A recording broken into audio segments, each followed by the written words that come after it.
Nagigising lang natin mga mi. Ginamit ating face lock. Ginamitan ko yan kagabi ng toner and then serum.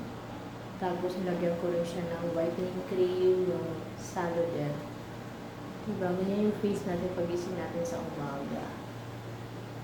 Hydrated talaga siya mga mi. Kasi naglagay ako din ng oil sa buhok ko. Aanlawan ko siya ngayon.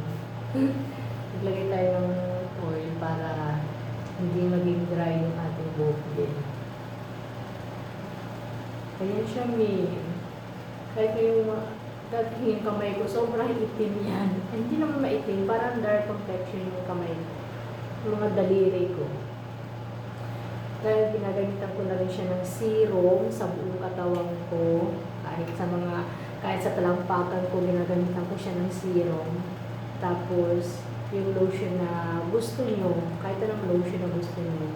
Kaya nyo, nag-lighten na yung aking kamay. Kahit kamay ko mga nag-lighten na siya. Dahil gumagamit lang ako ng serum sa buong katawan ko. Kahit talampakan ko, nilalagyan ko rin ng serum. Tingnan yung mga nyo. At hindi ganyan. Naganda talaga ng serum na yun, ang alpha-arbutin. Tapos, toner sa gabi. And then, alpha-arbutin na serum. And then, Saludel whitening cream. Yun lang ina-apply ko sa aking face. Ngayon, mag-aalaw ako ng aking buhok kasi may oil siya. Bye!